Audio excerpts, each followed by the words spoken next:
ጤና ይስጥልን የከበረ ሰላምታችን በመላው ዓለም ሆናችሁ ቃል ስፖርት ዩቲዩብ ቻናላችንን ለምትከታተሉ ውድ አድማጮቻችን ሁሉ ይድረስ ብለናል። እንኳን ለ130ኛው የአድዋ ድል መታሰቢያ ቀን በሰላም አደረሳችሁ ብለናል። ውድ ቤተሰቦቻችን ቅድመ አያቶቻችን አጥንታቸውን ከስክሰው ደማቸውን አፍስሰው እነሆ በነፃነት ያቆሟት ሀገር ኢትዮጵያ አድዋ ከአካባቢ ስያሜነት እስከ ነፃነት 130 ዓመታት። ውድ ቤተሰቦቻችን እንኳን ለመታሰቢያው በዓል ቀን በሰላም አደረሳችሁ ብለናል። መልካም ቆይታ በድጋሚ ነሆ ቃል ስፖርት ዩቲዩብ ቻናላችን ላይ ትገኛላችሁ። ከሀገር ቤት እስከ ባህር ማዶ የተመራረጡ ስፖርታዊ ጥንቅሮቻችን በቅደም ተከተል ልክ እንደ ሁልጊዜው ዛሬም ለእናንተ ውድ አድማጮቻችን እያደረሰን እንቆያለን። የሳምንቱ መጨረሻ ቀናት እንዴት አለፉ? በሐሳብ መስጫ ሳጥናችን ላይ ሐሳብ አስተያየታችሁን እያጋራችሁን አብራችሁን ቆዩ። በመረጃ ሰዓታችን በርከት ያሉ አጫጭር ስፖርታዊ ጥንቅሮችን ይዘናል። በተለይም ውድ ቤተሰቦቻችን በሊግ ጨዋታ ደረጃ በርካታ የደረጃ ሰንጠረዥ ለውጥ ያስከተሉ በርካታ ሁነቶችን የተመለከትንበት ነበረ። ዛሬ በትልቁ የሚጠበቀው የስፔን ላሊጋ የሪያል ማድሪድ ጨዋታ ደግሞ በዚህ ላይ በብዙ ይጠበቃል። ተጨማሪ መረጃዎችን ይዘናል።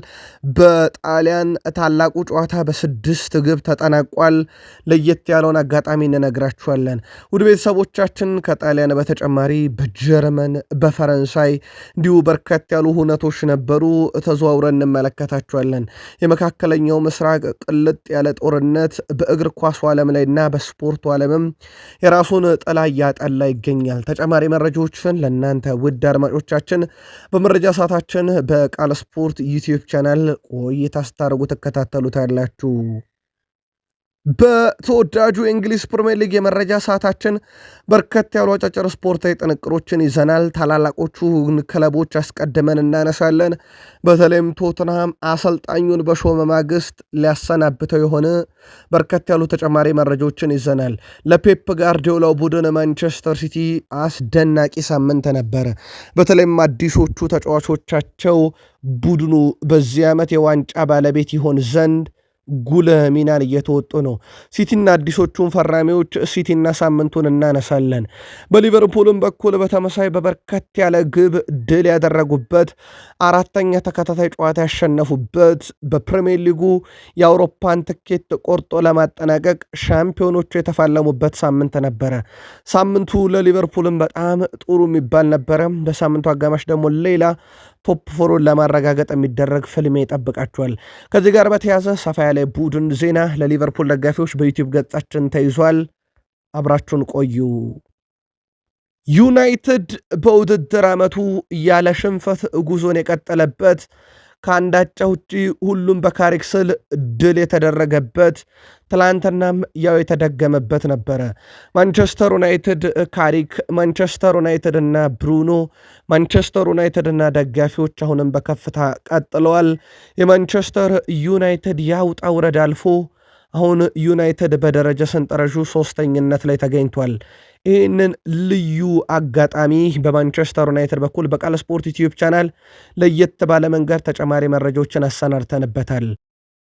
ሚኬል አርቴታው ቡድን አርሰናልም በዋንጫ ጉዞ ላይ በራስ መተማመንን ጭምር በሚጨምር መንገድ ተቀናቃኛቸውን ደርቢውን ጨዋታ በድል ተወጥተዋል።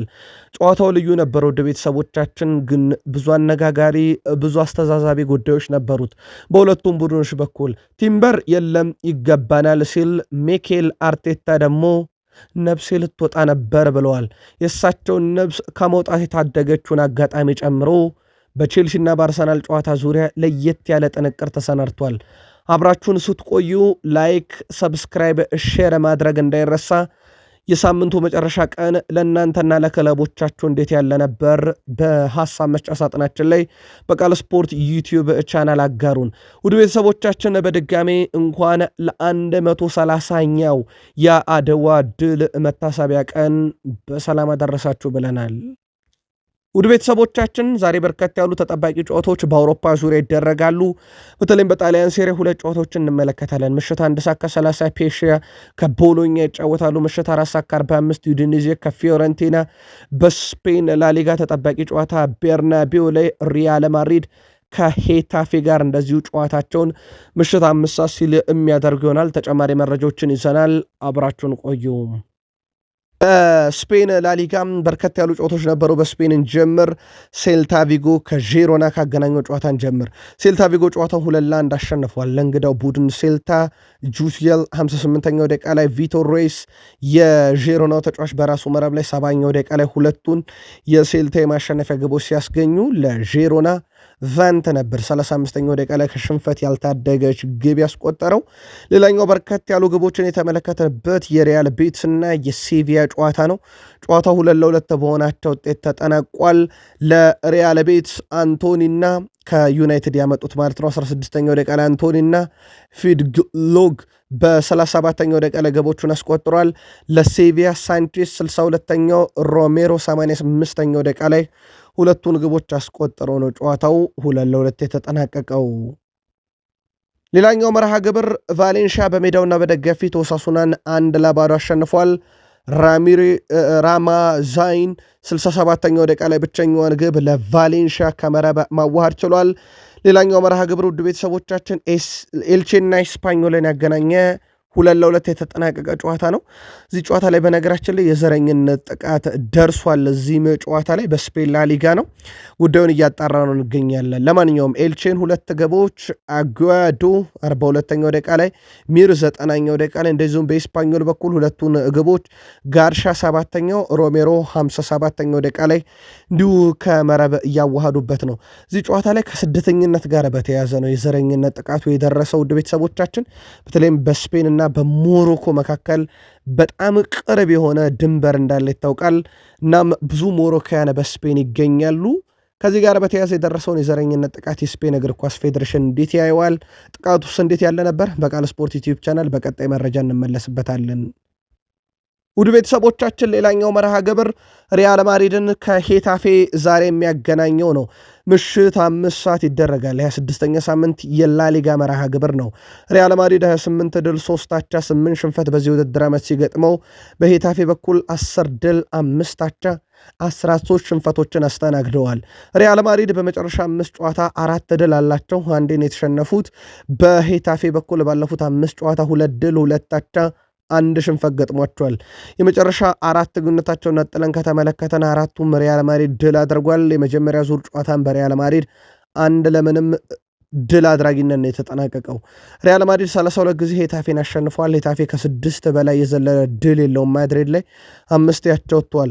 ውድ ቤተሰቦቻችን ላሊጋው እንደሚታወቀው ባርሴሎና በ64 ነጥብ ልዩነት በ64 ነጥቦች አጠቃላይ ደግሞ እየመራ ነው። ሪያል ማድሪድ በ60 ነጥብ ዝቅ ብሎ ይገኛል። ማድሪድ ዛሬ ካሸነፈ የነጥብ ልዩነቱን 1 ዝቅ ማድረግ ይችላል። ጨዋታው ምሽት 5 ሰዓት ይጀምራል። ቅድመ ግምታችሁን አጋሩን። በጨዋታው ላይ ያው በርከት ያሉ ከዋክብቶቻቸውን በጉዳት እንዳጡ ይታወቃል። ሪያል ማድሪድ በተለይም ኬሊያን ምባፔ የዛሬውን ጨምሮ ለሚቀጥሉት 4 ጨዋታ እንደማይገኝ ይታወቃል። ቪኒሺየስ ጁኒየር በዚህ ሲዝን በአውሮፓ 5ቱ ታላላቅ ሊጎች ከሁሉም ብራዚላውያን ተጫዋቾች አንጻር በጣም ግዙፍ ቁጥሮች ያሉት በርካታ የግብ አስተዋጽኦ ያደረገ ብራዚላዊ 22፣ ብዙ አሲስት ያደረገ 9 አንደኛ፣ ብዙ ቁልፍ ኳሶችን ያቀበለ 65 አንደኛ፣ ብዙ ኢላማውን የጠበቀ ሙከራዎችን በማድረግ 46 አንደኛ፣ ብዙ ጥፋቶች የተፈጸሙበት ቅጣት ምት ለቡድኑ ያስገኘ አንደኛ፣ ብዙ የጎል ዕድል የፈጠረ 12 ሁለተኛው ብራዚላዊ ነው። በበርካታ ቁጥሮች ያሸበረቀው ብራዚላዊ ዛሬ ለሪያል ማድሪድ ቁልፍ ነው። ውድ ቤተሰቦቻችን የቃል ስፖርት ዩቲዩብ ቻናል ቤተሰቦቻችን ማርች 1 ዕለተ እሁድ ምሽት በቃል ስፖርት ዩቲዩብ ቻናል ስለ ባርሴሎናም ስለ ሪያል ማድሪድም ተጨማሪ መረጃዎች አካተናል። እዛኛው የመረጃ ሰዓታችን ላይ መከታተል ትችላላችሁ። በጣሊያን ሴሪኤም በርከት ያሉ መርሃ ግብሮችን ተመለከትን። በተለይም በትልቁ ሲጠበቅ የነበረው የዩቬንቱስና የሮማ ጨዋታ 6 ግብ ተቆጥሮበታል። በጨዋታው ዩቬንቱስ ከሮማ 3-3 በሆናቸው ውጤት ነው የተጠናቀቀው። ለባለሜዳው ሮማ 3ቱን ግቦች ዌስሊ 39ኛው፣ ኒዳክ 54ኛው እንደዚሁም ዶኒ ማላን 65ኛው ደቂቃ ላይ አስቆጥሮላቸዋል። ለእንግዳው ቡድን ዩቬንቱስ 3ቱን ግቦች ኮንሴሳኦ 47ኛው ደቂቃ ላይ ቦዋግ 78ኛውና ጋይቲ 93ኛው ደቂቃ ላይ እንዲሁ ከመረብ ማሳረፍ ችለዋል። ውድ ቤተሰቦቻችን ውጤቱን ተከትሎ ሮማ ነጥቡን ከ50 ወደ 51 በጊዜያዊነት አራተኛ፣ ዩቬንቱስ ነጥቡን ከ46 ወደ 47 በጊዜያዊነት ስድስተኛ ደረጃ ላይ ይገኛሉ። ቀጣይ ሳምንት ቅዳሜ ዩቬንቱስ ከፔዣ፣ እሁድ ጄኖዋ ከሮማ ጨዋታቸውን የሚያከናውን ይሆናል። ሌሎችም መርሃ ግብሮች ነበሩ።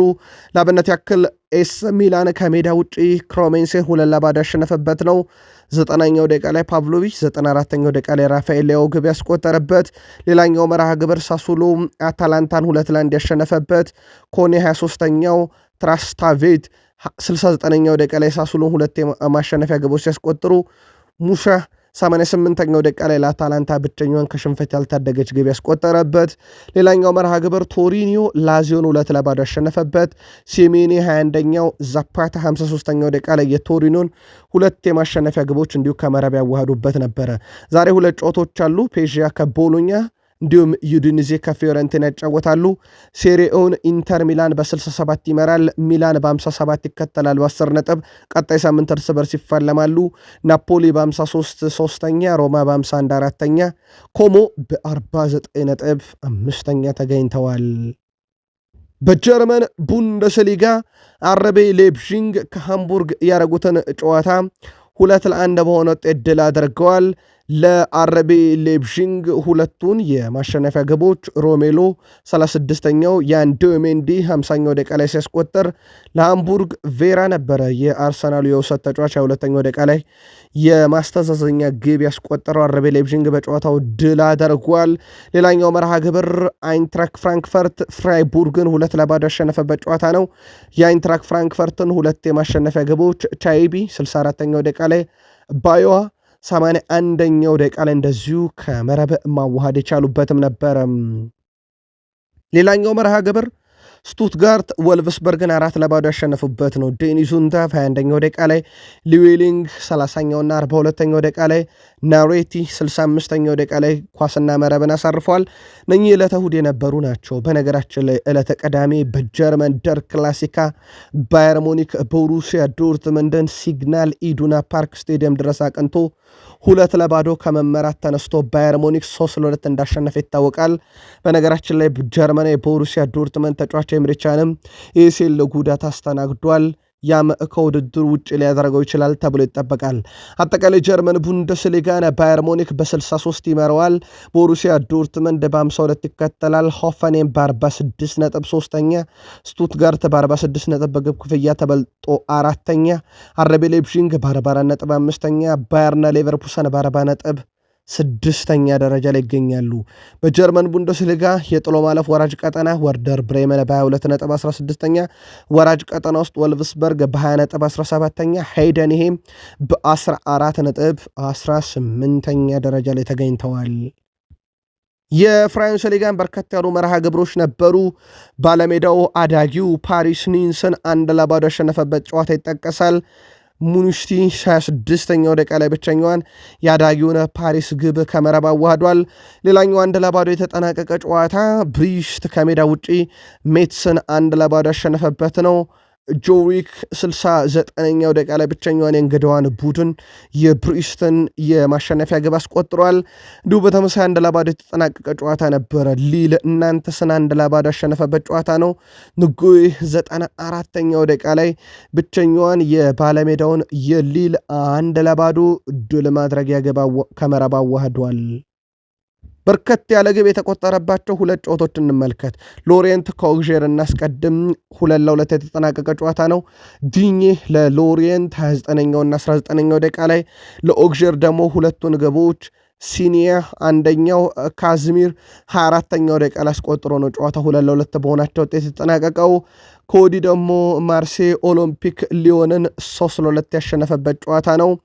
በማርሴ በኩል 3ቱን የማሸነፊያ ግቦች ኢጎር ፓግዦዋ 52ኛው ደቂቃ ላይ፣ ፔር ኤምሪክ ኦባሜያንግ 81ኛውና 91ኛው ደቂቃ ላይ ግብ አስቆጥሯል። የ91ኛው ደቂቃን ግብ አሲስት ያደረገለት ኤታን ዋኔሪ ነበረ። ለኦሎምፒክ ሊዮን ቶሊሶ 3ኛው ደቂቃ ላይ፣ ሃምበርት 76ኛው ደቂቃ ላይ ሁለት ግቦችን ቢያስቆጥሩም ግን ላቻም በቂ አልነበሩም። ማርሴ ጨዋታውን 3-2 በሆነ ውጤት ድል አድርጓል። ፍራንስ ሊጋን ደረጃ ሰንጠረዥ ፓሪስ ሰን ዠርሜን በ57 ይመራል። ሌንስ በ53 ይከተላል። ኦሎምፒክ ሊዮን በ45 ሶስተኛ፣ ማርሴይ በ43 ነጥብ አራተኛ፣ ሊል በ40 ነጥብ አምስተኛ፣ ሬንስ በተመሳይ 40 ነጥብ በግብ ክፍያ ተበልጦ ስድስተኛ ነው። በወራጅ ቀጠና ውስጥ ናንትስ በ17 ነጥብ 17ኛ፣ ሜት በ13 ነጥብ 18ኛ ደረጃ ላይ እንደዚሁ ተገኝተዋል። ወደ ቤተሰቦቻችን ሌላም አንድ ተጠባቂ ጨዋታ ነበረ። ይህ ጨዋታ ደግሞ ወደ ላቲን ይወስደናል። ኦርላንዶ ሲቲ ከኢንተር ማያሚ ያደረጉት ጨዋታ ነበረ። የአሜሪካ ሜጀር ሊግ ሶከር የሁለተኛ ሳምንት መርሃ ግብር ጨዋታውን እንግዳው ቡድን ከሜዳ ውጭ የተጫወተው የሊዮኔል አንድሬስ ሜሲው ቡድን ኢንተር ማያሚ 4-2 ድል አድርጓል። ልብ አድርጉ ውድ ቤተሰቦቻችን፣ ኦርላንዶ ሲቲዎች ማርኮ ፓስሊች 18ኛው፣ ኦዣት 24ኛው ደቂቃ ግብ አስቆጥሮ 2-0 ይመሩ ነበረ። ከረፍት በኋላ እሳት ለብሶ እሳት ጎርሶ የመጣው የሊዮኔል አንድሬስ ሜሲ ቡድን ኢንተር ማያሚ ሴልቬት 49ኛው ደቂቃ ላይ፣ ሊዮኔል አንድሬስ ሜሲ 57ኛው ደቂቃ ላይ፣ ሳጎቫ 85ኛው ደቂቃ ላይ፣ ከዛ ሊዮኔል አንድሬስ ሜሲ አስደናቂ ቅጣት ምት 90ኛው ደቂቃ አስቆጥሮ ነው 4-2 ድል ያደረጉት። በጨዋታው ሜሲ 2 ጎል አስቆጠረ፣ 1 አሲስት አደረገ፣ 9.5 ሬቲንግ ተሰጠው። አስገራሚ የቅጣት ምት ግብም ሊዮኔል አንድሬስ ሜሲ ከመረብ አዋሃደ። ሜሲ በነገራችን ወደ ቤተሰቦቻችን 898ኛ ግቡን፣ 407ኛ አሲስቱን፣ 1305ኛ የግብ አስተዋጽኦ በእግር ኳስ ታሪክ ትልቁን ያበረከተበት ነው። ኢንተር ማያሚ ውድ ቤተሰቦቻችን በአሜሪካ ሜጀር ሊግ ሶከር የሁለተኛ ሳምንት ጨዋታውን በግብ ተንበሽብሾ ሜሲ 2 አስቆጥሮ ቅጣት ምትም አስቆጥሮ 4-2 ድል አድርጎበታል። ውድ ቤተሰቦቻችን የካታር እግር ኳስ ፌዴሬሽን በሀገሪቱ ባለ የደህንነት ስጋት ምክንያት ወይም በመካከለኛው ምስራቅ ላይ ባለ ጦርነት ምክንያት ላልተወሰነ ጊዜ የፋይናል ዜሚያ ጨዋታን ማራዘሙን ይፋ አድርጓል። ይህን ተከትሎ ከሳምንት በኋላ በካታር ሊካሄድ የነበረው የአርጀንቲናና የስፔን ብሔራዊ ቡድን ጨዋታ ላልተወሰነ ጊዜ ተራዝሟል። ውድድሩ በቀጣይ በዚሁ ቅልጥ ባለ ጦርነት ውስጥ ባለው መካከለኛ ምስራቅ ወይንስ ፊፋ በጣም ሰላማዊ ወደ ተባሉ ሀገራት ወስዶ ያከናውነዋል? ለአብነት ያክል አፍሪካ፣ አውሮፓና አሜሪካ በዚህ ረገድ ይጠቀሳሉ። ያው አሜሪካ ብዙ ጊዜ ጦርነት በግዛቷ እንደማታካሄድ ይታወቃል። ከዚህ ጋር በተያያዘ ወደ ቤተሰቦቻችን የፊፋን ውሳኔ ተከታትለን በቃል ስፖርት ዩቲዩብ ቻናል ለእናንተ ውድ አድማጮቻችን የነኝን የከዋክብቶች የሜሲና የላሚን ያማልን ፍልሚያ መች ይደረጋል፣ የት ይደረጋል የሚለውን ተከታትለን የምናደርሳችሁ ይሆናል። ውድ ቤተሰቦቻችን ቃል ስፖርት ዩቲዩብ ቻናላችን ላይ ትገኛላችሁ። ለሳቱ መራርጠን ከታማኝ የዜና ምንጮቻችን ያረጋገጥናቸውን ስፖርታዊ ጥንቅሮች በዩቲዩብ ገጻችን ብቻ ከ87,000 በላይ ተከታታይ ባለው እያጋራናችሁ እንገኛለን። ወደ ተወዳጁ የእንግሊዝ ፕሪሚየር ሊግ የዕለቱ ጥንቅር ተሻገርን። አብራችሁን ቆዩ። በተወዳጁ የእንግሊዝ ፕሪሚየር ሊግ ውድ ቤተሰቦቻችን በርከት ያሉ መርሃ ግብሮች ዕለተ እሁድ ተካሂደዋል። ለየት ያለው ነገር ግን ውድ ቤተሰቦቻችን እሁድ 4 ጨዋታ ቢደረግ አራቱም 2-1 በሆነ ውጤት ተጠናቀቀ። 4 ጨዋታ ቢደረግ አራቱም በባለሜዳ ቡድን አሸናፊነት ተጠናቀቀ። ከ4 ጨዋታ 2 ቀይ ካርድ ቢመዘዝ ሁለቱም እንግዳ ቡድን ላይ ተመዘዘ። ትላንትና ሁሉ ነገር ግጥምጥም ያለበት ነበረ። ከአሜክስን ጀምር ብራይተን ኖቲንጋም ፎረስትን 2-1 አሸንፏል።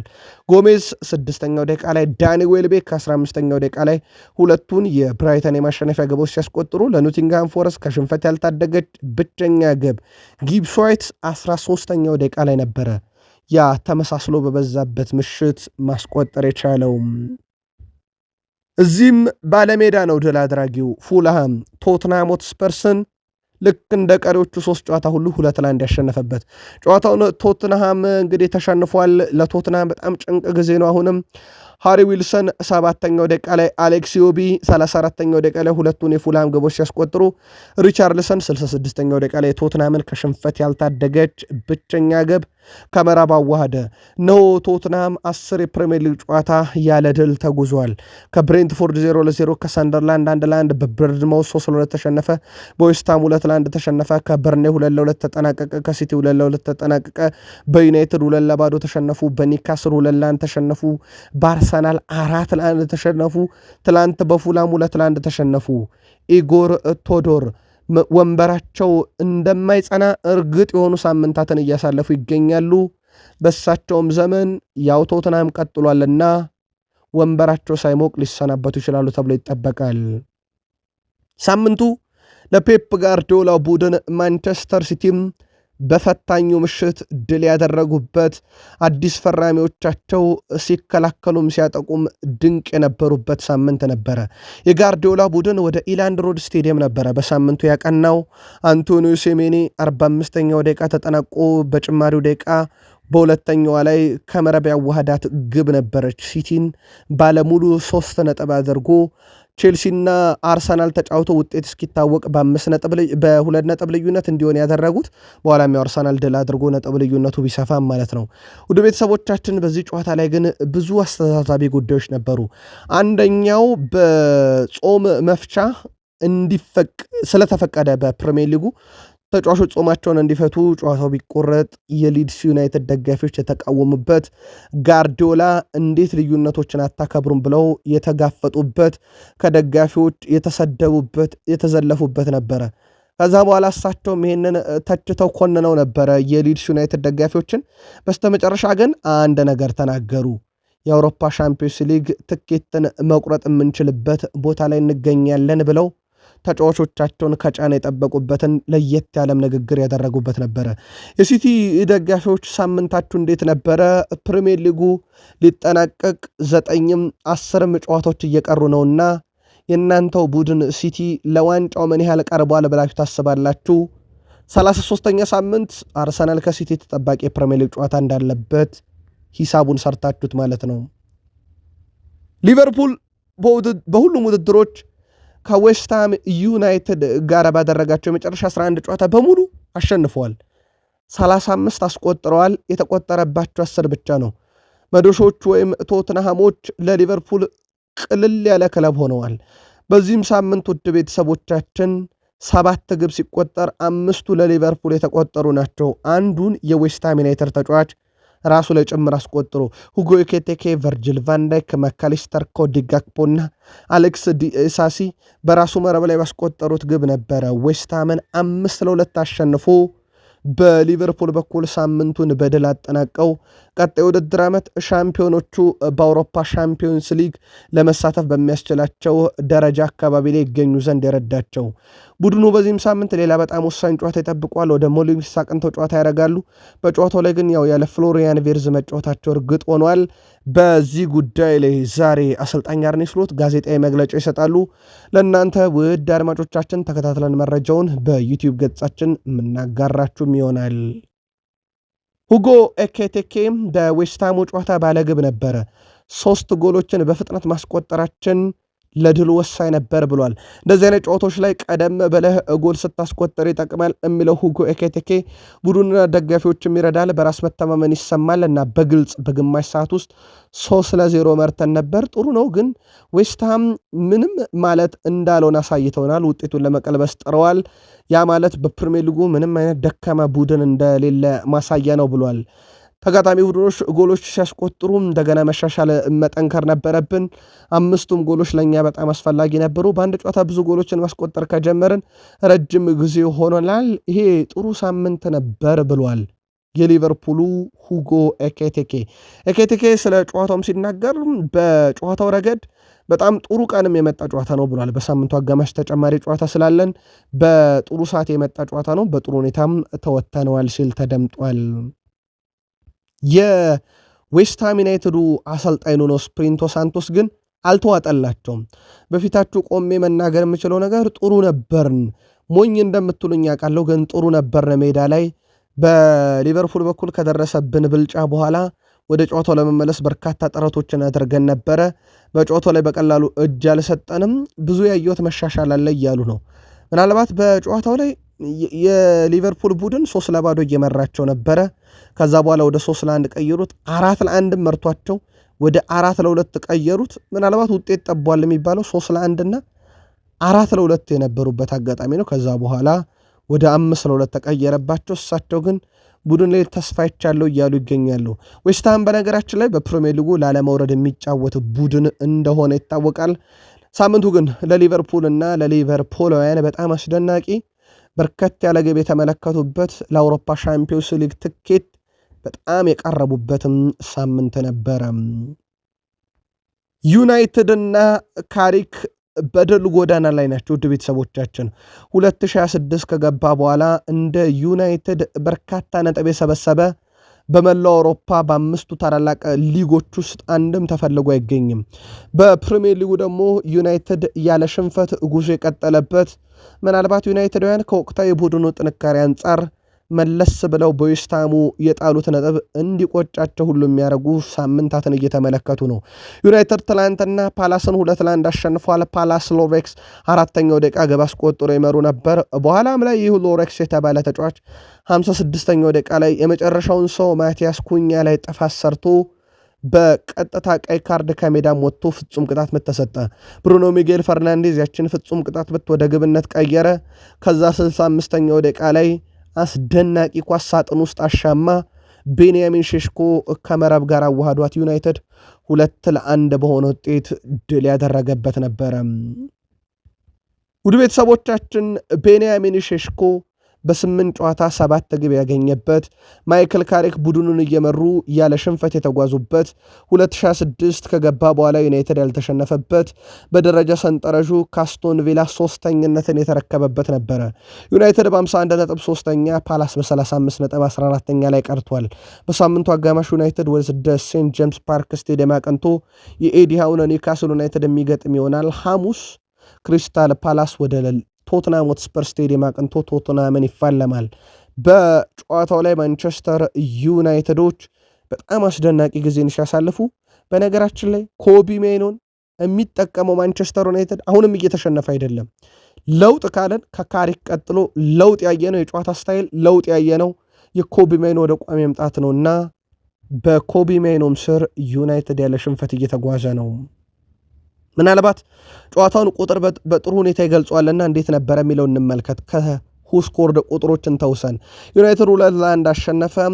በዩናይትድ በኩል ግብ ማስቆጠር ንጻሬ 2.12 ነበር። ያ ማለት ዩናይትድ ተገቢውን ግብ አግኝቷል ማለት ነው። ፓላስ 0.38 ነበር ግብ የሚያስቆጠር ንጻሬ። ፓላስ ከምንም ግብ አግኝቷል እንደማለት ነው። ዩናይትድ 20 ሲሞክር ፓላስ 8 ብቻ ነው የሞከረው። ዩናይትድ 20 ኢላማውን የጠበቀ ሲሞክር ፓላስ 3 ብቻ ነው። ዩናይትድ 61 በመቶ ኳስ ቁጥጥር ነበረው፣ ፓላስ 39 በመቶ ኳስ ቁጥጥር ነበረው። በእርግጥ ዩናይትድ የመጀመሪያው አጋማሽ የመጨረሾቹን 15 ደቂቃና ከቀይ ካርዱ በኋላ ሙሉ ለሙሉ የኳስ ብልጫ ነበረው። በማንቸስተር ዩናይትድ በኩል ግን የተገኘው ድል በውድድር ዓመቱ 3ኛነትን እንዲቆናጠጡ የሚያስቻለ ነው። የካሪክ ቡድን ውድ ቤተሰቦቻችን ሽንፈትን አያውቅም። በነገራችን ላይ ማይክል ካሪክ ማንቸስተር ዩናይትድን በመሩበት ሁሉም ጨዋታ አልተሸነፉም። ለመጀመሪያ ጊዜ አይደለም ዩናይትድን አሁን እየመሩ የሚገኙት፣ ለሁለተኛ ጊዜ ነው። ለሁለተኛም ጊዜ ሲመሩ አልተሸነፉም።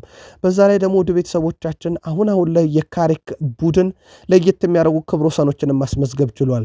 ማይክል ካሪክ በማንቸስተር ዩናይትድ ታሪክ የመጀመሪያው አሰልጣኝ ሆኗል። 5 የሜዳ ላይ ጨዋታ ድል ያደረገ አርሰናልን 3-2፣ ሲቲን 2-0፣ ፉልሃምን 3-2፣ ቶትናምን 2-0፣ ትላንት ፓላስን 2-1 በካሪክ ስር ታሪክ ሲቀጥል ኦልድ ትራፎርድ ላይ ሽንፈት የሚባልም ነገር የለም። ውድ ቤተሰቦቻችን ይሄ ለየት የሚያደርገው በካሪክ ስር ዩናይትድ ከገባ በኋላ የተመለከትነው አስደናቂ ታሪክ ነው። ብሩኖ ፈርናንዴዝ ግን አደራ እንዳንዘናጋ እያለ ነው። የምንፈልገው ቦታ ላይ ደርሰናል፣ ግን ቀድመን ስለደረስን እንዳንዘናጋም እያለ ይገኛል።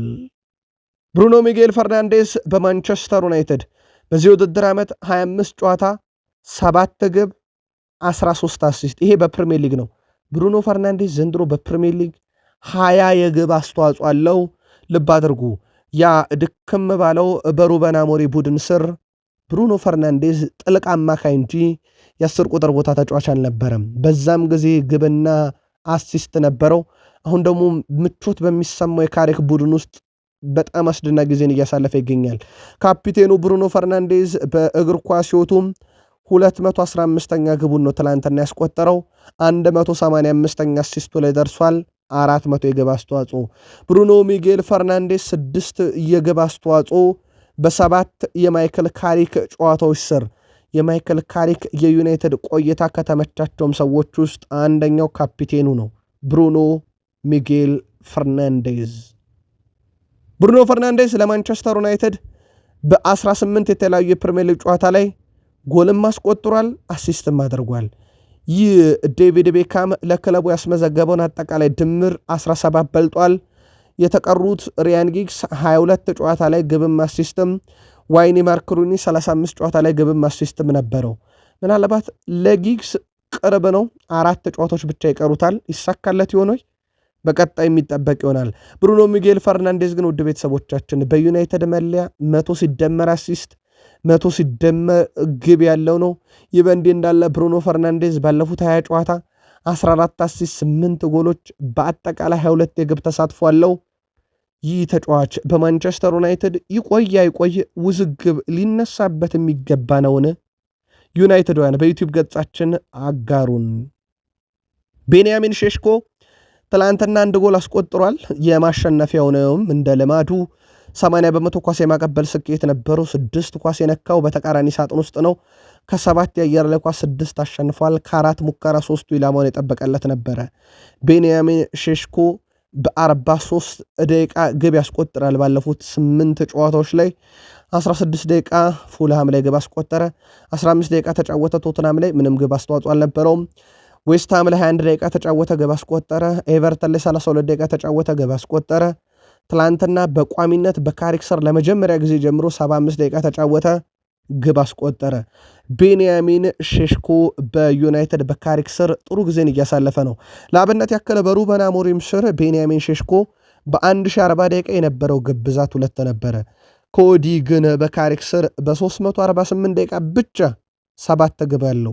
በማህበራዊ ትስስር ገጹ እኛ እኮ ዩናይትድ ነን እና መቼም አንቆምም፣ ሁላችንም በጋራ ቆመን ወደፊት እንቀጥላለን እያለ ነው። ውድ የቃል ስፖርት ዩቲዩብ ቻናል የዩናይትድ ደጋፊዎች፣ ሌኔሮ በማህበራዊ ትስስር ገጹ ላይ ይህ ፈጽሞ ቀላል ጨዋታ ሊሆን አይችልም ብሏል። ሌኔሮ በፕሪሚየር ሊግ ቀላል ጨዋታ አይደለም፣ ይህም ነው የገጠመን ብሏል። በእርግጥ ግቧ ስትቆጠር በጣም ታላቅ የተባለ ስህተት ነው የሰራው። ደጋፊዎች በኦልድ ትራፎርድ ለሰጣችሁን ድጋፍ ከልብ እናመሰግናለን። ከባድ ጨዋታ፣ ጠንካራና ፈጣን ምላሽ የሰጠንበት ሲል ተደምጧል።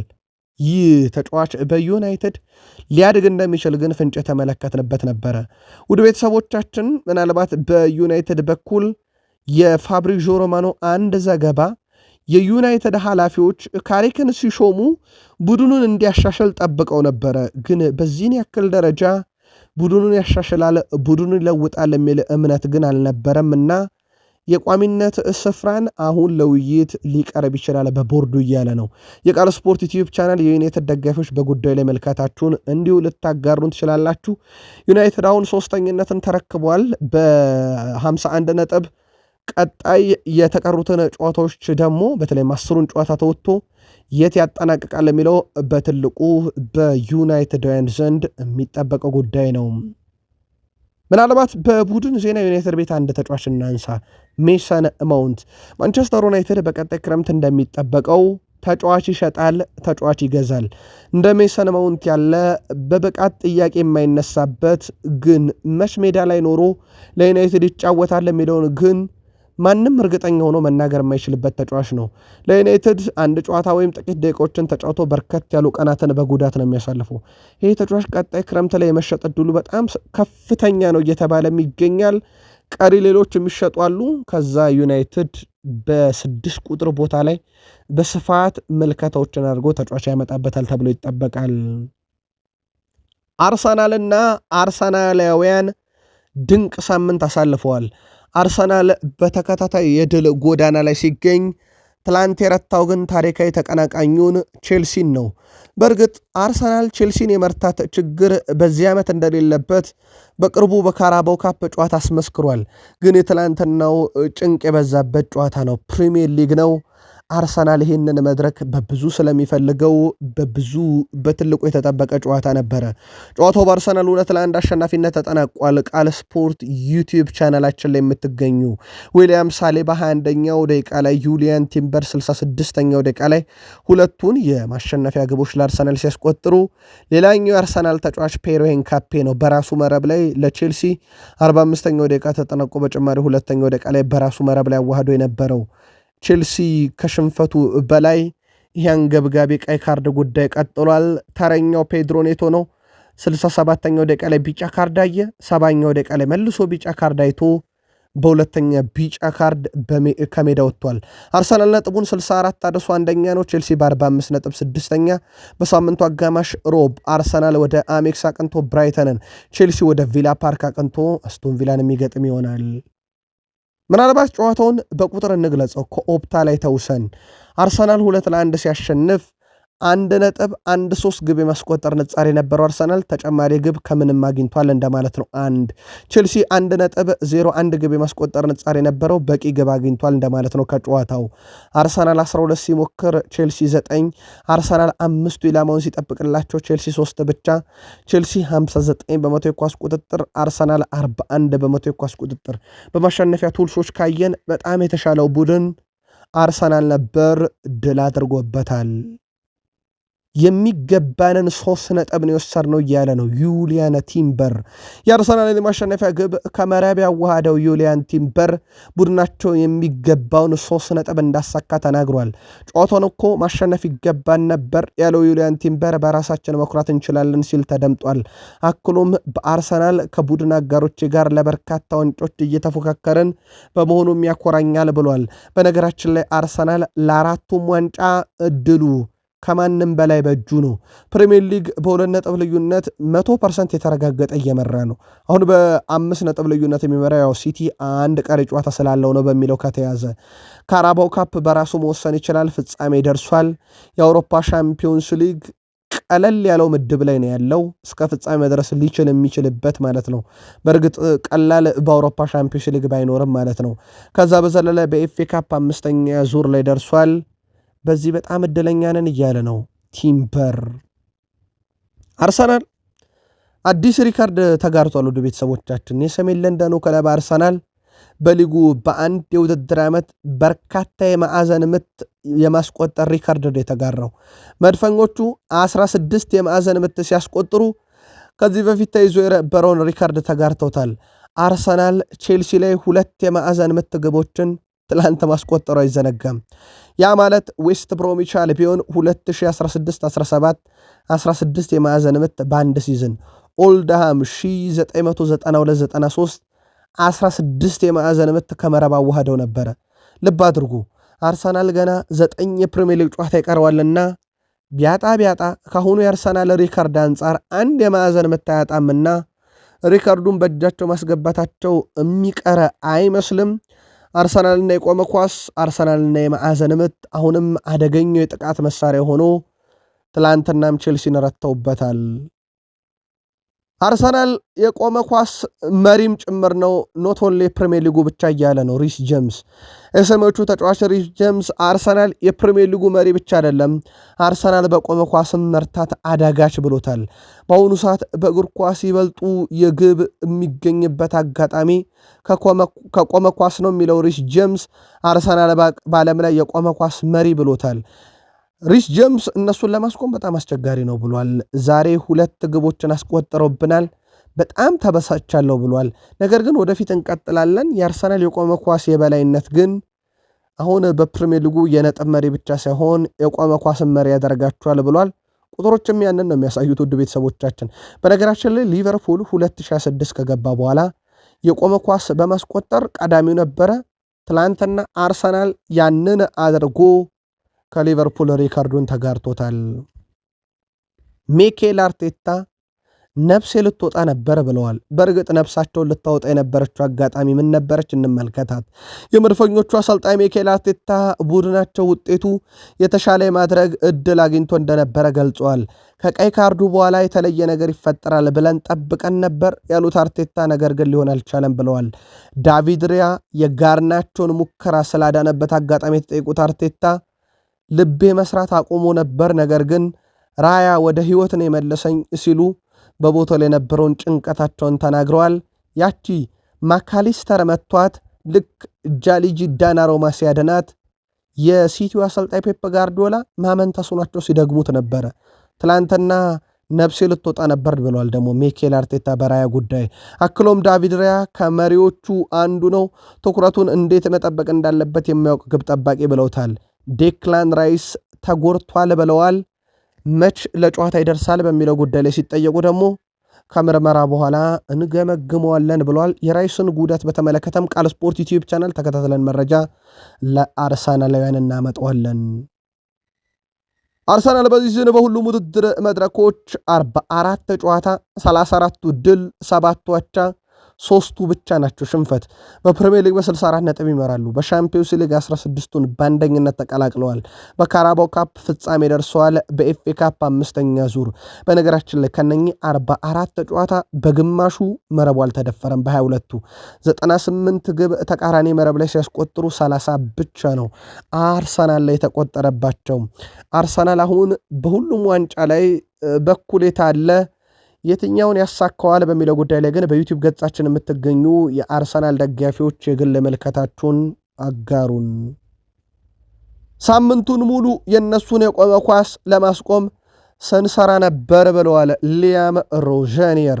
የቼልሲ ዋና አሰልጣኝ ሊያም ሮዘኒየር አርሰናል በቆመ ኳስ ረገድ የዓለም ምርጡ ቡድን መሆኑን አስመስክሯል ብለዋል።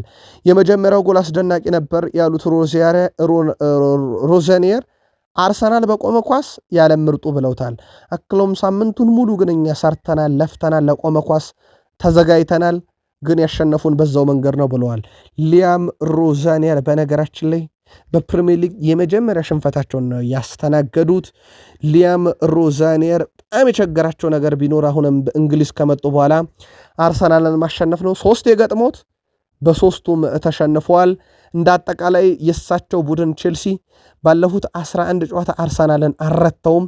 አርሰናል አሁንም ባለፉት 11 ጨዋታ 8 የቼልሲን ረቶ 3 ነው አቻ ወጣውም። በእርግጥ 3ቱ ሽንፈት በሳቸው ዘመን የተመዘገበ ነው። ቀጣይ ጨዋታ አስቶን ቪላ የኤፍኤ ካፕ ጨዋታ፣ ፓሪስ ሰን ዠርሜን በደርሶ መልስ የአውሮፓ ሻምፒዮንስ ሊግ፣ ከዛ በኋላ ከኒካስል ዩናይትድ ከኤቨርተን ይጫወታሉ። ቀላል የሚባል ጨዋታ ከቼልሲ ፊት ለፊት እየጠበቀው አይደለም። እንዴት ያደረጉታል የሚለው ደግሞ በቀጣይ ይጠበቃል። የቀድሞ የማንቸስተር ሲቲ ተጫዋች ያያ ቱሬ የለንደን ደርቢ ጨዋታ አበሳጭቶኛል ብሏል። የቼልሲና የአርሰናልን ማለቱ ነው። በፈጣን ማጥቃትና ጎሎች የታጀበ ደርቢ ጠብቆ እንደነበረ ገለጸው ያያ ቱሬ። ጨዋታው ትንሽ አበሳጫል ብሏል። አክሎም ጥሩ እግር ኳስ ስንጠብቅ 3 የቆመ ኳስ አስመለከቱን። ውጤቱ ለአርሰናል በጣም ጥሩ ነው፣ ነገር ግን ተመልካቹ ከዛ የተሻለ ነገር ይጠብቃል፣ በተለይም ከፍሎ ስቴዲየም የገባው ብሏል። ማንቸስተር ሲቲ ሊጉን እንደሚያሸንፍ አሁንም ተስፋ አደርጋለሁ።